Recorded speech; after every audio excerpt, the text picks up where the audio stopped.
venimos de un periodo en el cual la apuesta gubernamental se centró en la expedición de una ley estatutaria que garantizaba el derecho fundamental a la educación en todos sus niveles. Sin embargo, este trámite legislativo se hundió en el Congreso de la República y después de analizar en el gobierno han decidido pues retomar una agenda legislativa, pero en este caso centrada únicamente ya no en la ley estatutaria, ya no en una reforma integral a la ley 30, sino únicamente una reforma a la ley 30 que concierne a los aspectos de financiación de la educación superior pública en Colombia, es decir, una reforma a los artículos 86 y 87. Lo que queremos hacer aquí es presentar cuál será la postura de la Universidad Nacional de Colombia en relación con esta iniciativa, y me gustaría presentar también el ámbito general en que esta propuesta se realiza. La premisa de lo que quiere presentar y ya ha proyectado la Universidad Nacional de Colombia en los distintos ámbitos de discusión gubernamental y no gubernamental es que cuando hablamos del presupuesto y la financiación de la educación superior pública, no estamos atendiendo únicamente un problema presupuestal, no estamos atendiendo únicamente un problema contable, sino que también estamos atendiendo un problema político. Y es qué tipo de financiación queremos para qué modelo de universidad. ¿Qué tipo de financiación queremos para qué tipo de educación superior en Colombia? La financiación es un medio para llegar a otro lugar, no es un fin en sí mismo. La propuesta que hemos realizado desde la Universidad Nacional es una propuesta que tiene antecedentes de estudio en el Centro de Pensamiento en Políticas Públicas de Educación Superior y que se ha venido circulando en distintos ámbitos académicos, gubernamentales, pero también políticos, y que consta fundamentalmente de 10 grandes ideas. Lo primero que deberíamos plantear como objetivo fundamental es que deberíamos avanzar hacia un modelo de educación superior, gratuita y universal que garantice la educación superior como un derecho fundamental y que nos permita el acceso al conocimiento como un bien común. Si ustedes se dan cuenta, esa es una opción totalmente política. Y es una opción totalmente política porque dista de otras posturas que consideran que efectivamente la educación superior no tiene que ser gratuita, que consideran que no necesariamente debería ser universal y que adicionalmente consideran una forma distinta de entender el conocimiento, tal vez como un bien transable, tal vez como una mercancía. Como segundo objetivo y en este marco, consideramos que es muy importante que se resuelva lo que desde el sistema universitario estatal e incluso desde la red de instituciones técnicas, tecnológicas y universitarias se ha denominado la deuda histórica que se tiene con la educación superior. Es decir, el problema del desfinanciamiento estructural que hoy tenemos. Problema que se ha generado fundamentalmente porque en términos reales casi que estamos funcionando con los mismos recursos de 1993 en un contexto en que las universidades han aumentado grandemente su complejidad. Cuando hablamos de un aumento de complejidad de las universidades, decimos que las universidades tienen hoy un mayor número de estudiantes. En ese momento había 150.000 estudiantes. Hoy en las universidades públicas podemos tener cerca de 650.000 estudiantes. Decimos que tenemos más profesores y profesoras, ha aumentado poco, pero ha aumentado mucho la cualificación de los profesores y las profesoras. Decimos que tenemos más programas académicos, decimos que tenemos más proyectos de investigación, decimos que tenemos más proyectos de extensión. Y eso es lo que se ha denominado la deuda histórica que se tiene o en otros casos el desfinanciamiento estructural, tasado por el sistema universitario estatal en cerca de 21 billones de pesos.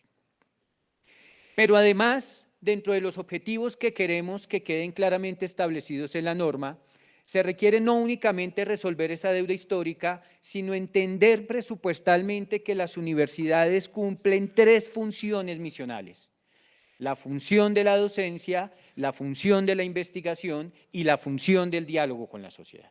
Es decir, que las 3 funciones misionales deben tener un financiamiento público y que la única función que muchas veces observamos que se intenta plantear con financiamiento público, lamentablemente a veces es la función de docencia asociada a la función de dar cupos en las universidades y la generación de cobertura. Precisamente ese es uno de los problemas que tenemos hoy. Muchos recursos propios de la universidad o de las universidades se generan mediante proyectos de investigación y extensión. Lo que queremos es que no sea esa la única fuente de financiación, sino que realmente el Estado colombiano adquiera un compromiso con la financiación del cumplimiento pleno de las funciones misionales. Hoy, cuando escuchamos muchas voces que nos llevan a pensar que la educación superior únicamente debería funcionar para fortalecer las capacidades del trabajo, que deberíamos formar únicamente para el trabajo, que deberíamos dejar de lado la educación superior y hablar de educación posmedia, que las universidades están destinadas a desaparecer, creemos muy importante que se reivindique ese papel que tienen las universidades en términos de la generación de conocimiento.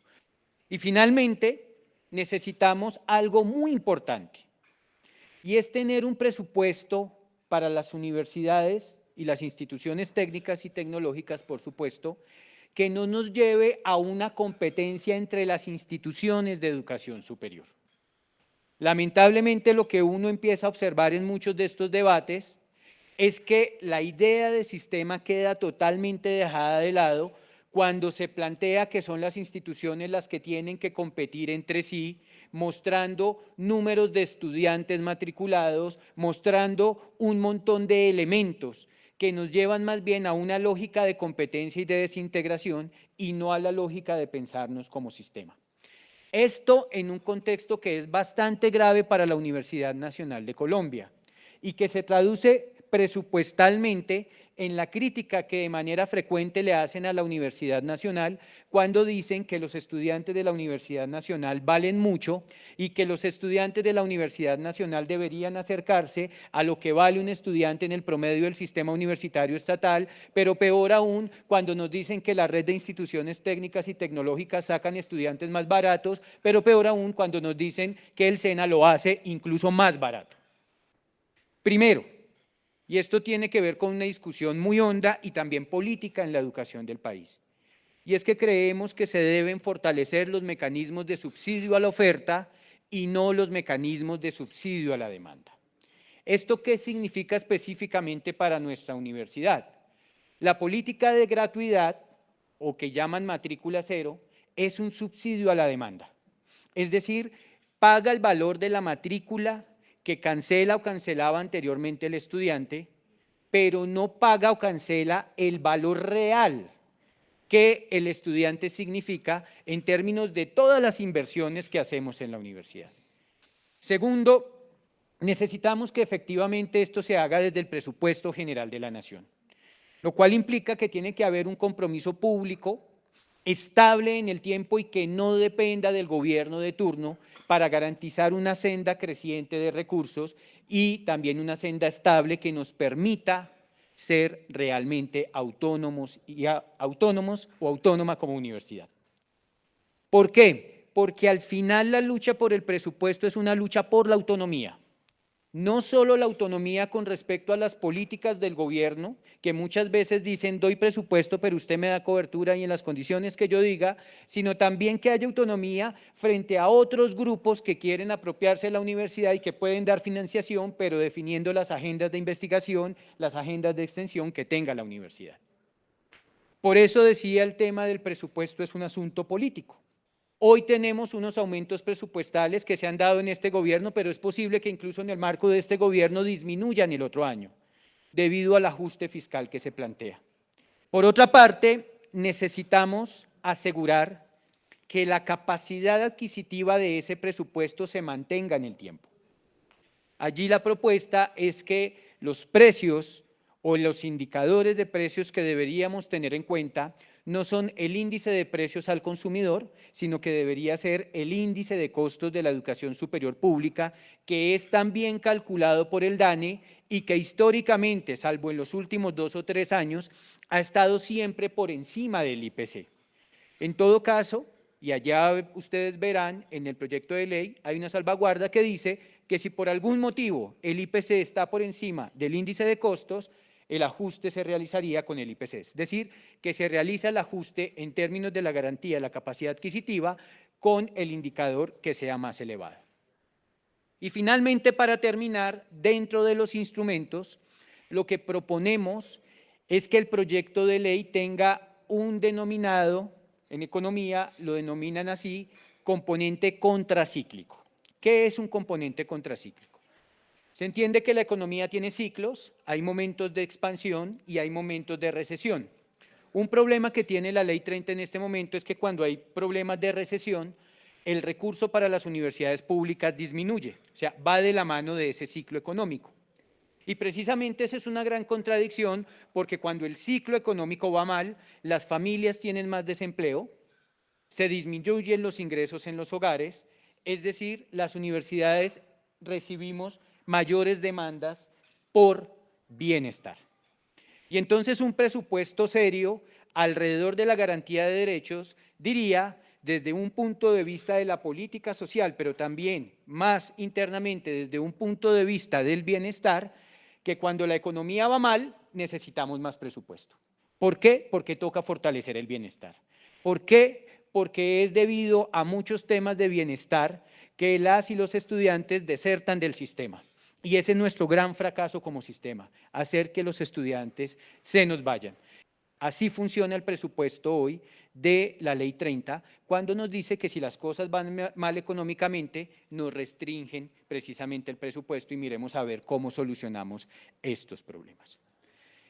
Teniendo en cuenta esos objetivos y esos instrumentos, desde el punto de vista de la Universidad Nacional y a partir de estudios que hemos realizado desde hace varios años, consideramos que el proyecto de ley de presupuesto que plantea el gobierno debería introducir la meta de que el gasto público en educación superior pública universitaria debería ascender paulatinamente hasta representar un valor equivalente al 1% del PIB, al 1% del Producto Interno Bruto.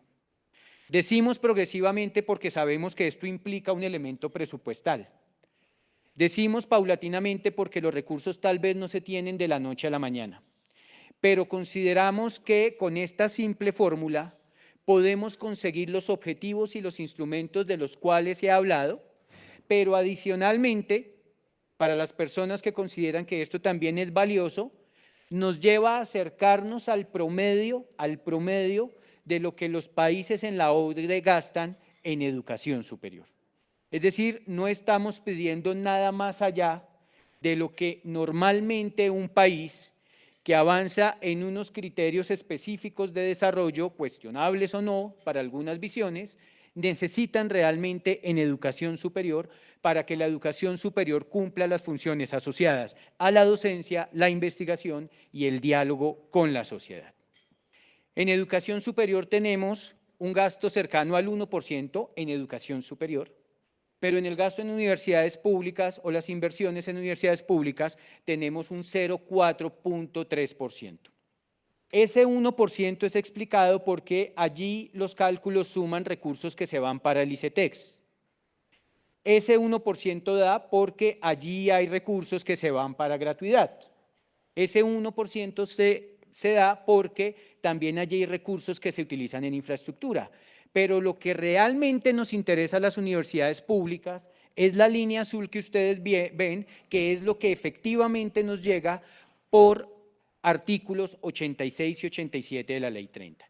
Y desen cuenta de algo muy importante, a pesar de los esfuerzos que se han realizado, en el año 2000 recibíamos el equivalente al 0,55 y hoy recibimos el equivalente al 0,43. Es decir, que en términos del porcentaje del PIB, incluso la inversión que se realiza en las universidades públicas ha venido disminuyendo. ¿Qué significaría o qué pudo haber significado mejor si hubiésemos tenido el 1% del PIB desde el comienzo. Y si tuviéramos el 1% del PIB, hoy el sistema universitario estatal contaría con cerca de 12 billones de pesos para su funcionamiento. Hoy realmente cuenta con cerca de 5 billones de pesos. Esto puede sonar mucho, pero solo para que veamos, porque hay que poner los datos en perspectiva. El otro año pagaremos 120 billones de pesos en deuda. ¿Sí? Lo que se estaba financiando en términos de colpensiones representan 40 billones de pesos. El gasto en defensa y seguridad son 40 billones de pesos. Es decir, 2.7 billones de pesos para la universidad más importante del país significa realmente tener la posibilidad de un desarrollo que nos lleva hacia el fortalecimiento de las funciones misionales y hacia una verdadera respuesta a las necesidades que hoy tiene el país y que cuentan con también las necesidades del territorio. Si nosotros suponemos que el proyecto de ley efectivamente se plantea y recoge la idea del 1% del PIB, más o menos en el año 2030-2031 las universidades públicas recibirían el equivalente a 16 billones de pesos. Y por otro lado, lo que pueden ver en el otro cuadro es que rompemos con la tijerita esta de la cual le estaba hablando. La tijera significa presupuestos, línea en amarilla que caen, con complejidades que aumentan. Entonces, con ese presupuesto podemos seguir aumentando la complejidad, pero con los recursos requeridos para que esa complejidad se aumente de manera responsable y respondiendo a las necesidades del país. Cierro o empiezo a cerrar diciendo también que con esta meta del 1% del PIB podríamos pensar que ahí sí, efectivamente, en el año 2030 podríamos llegar a una tasa de cobertura del 64% en el total de la matrícula pública en el país. Esa es la meta que tiene el gobierno para estos 4 años, que seguramente no la va a cumplir, pero que además es muy difícil de cumplir si no se tiene realmente la visión presupuestal que estamos planteando en este momento. Estas discusiones, como les decía, las hemos planteado en el ministerio, las hemos planteado en distintos espacios académicos, parlamentarios, etcétera, y en gran medida el ministerio ha tomado esta idea. La ha tomado en la exposición de motivos de la ley, que hace parte integral de la ley, eso es importante decirlo. Y entonces lo que pasa es que ellos plantean esa idea mucho más progresivamente y se pone en un horizonte de tiempo al año 2040. Sin embargo, consideramos que la visión del ministerio es bastante tímida, porque si bien es importante introducir esta noción y esta idea del 1% del PIB en la exposición de motivos, consideramos que tiene que incluirse obviamente y de manera explícita en el articulado. Si ustedes se dan cuenta, decimos explícitamente que tiene que llegarse a un valor equivalente al 1% del PIB, queda claramente establecido, pero además dejamos algo que es muy importante para la nacional, y es en ningún caso las bases presupuestales de las universidades podrán disminuir. Proponemos además 2 artículos nuevos. Un primer artículo, que es el artículo 5º que proponemos, tiene que ver con lo siguiente. Y es que en el proyecto de ley falta algo, y es que debemos dejar establecido muy claramente que cualquier iniciativa gubernamental o cualquier iniciativa legislativa que afecte las finanzas de las universidades públicas tiene que ser asumida por el presupuesto general de la nación. No tiene sentido que el gobierno o el parlamento expidan leyes y que expidan leyes sin el debido presupuesto y que nos obliguen a nosotros como universidad pública a buscar los recursos para sostener las ideas que allá se proponen. Ese fue el problema que se planteó cuando se les dijo a las personas que votaran que iban a tener un 10% de descuento en la matrícula, pero no nos decían de dónde iba a salir esa plata. Y finalmente consideramos que es importante fortalecer el Fondo de Desarrollo de la Educación Superior, el FODESEP, que está establecido en la Ley 30. ¿Por qué? Porque hay una propuesta de crear un nuevo fondo y casi que ese fondo en algún momento no está en la ley, pero hay otra proposición, que ese fondo empiece a administrar los recursos orientado al supuesto cierre de brechas. Y consideramos que eso podría ser violatorio de la autonomía universitaria, pero que además iría en contradicción con la idea que tenemos de que la base presupuestal que hoy tenemos como Universidad Nacional de Colombia no podría ser tocada ni disminuida en un ejercicio de regresividad. Vale mencionar que hemos estado muy activos y activas en el Congreso de la República y en el último consejo o la reunión del Sistema Universitario Estatal propusimos esta visión, fue aceptada por el Sistema Universitario Estatal, pero adicionalmente presentamos, por tiempo hoy no lo podemos hacer, todo el análisis que se hizo desde la Rectoría para reconocer las fuerzas en el Congreso de la República, el conjunto de congresistas, parlamentarios, parlamentarias que apoyarían esta idea, y lo que nos han dicho es que ya se radicó el proyecto y en el momento de realizar el primer debate van a incorporar las proposiciones que estamos llevando como Universidad Nacional. Por supuesto, esto entra en un debate en el Congreso de la República, por supuesto, esto entra en un debate con el Ministerio de Hacienda, pero consideramos que como universidad debemos llevar allí una voz de liderazgo, llevar todo el rigor técnico que nos permita hacer una propuesta muy sensata también, pero muy ambiciosa para que efectivamente se fortalezca la universidad pública en general y la Universidad Nacional en particular. Gracias.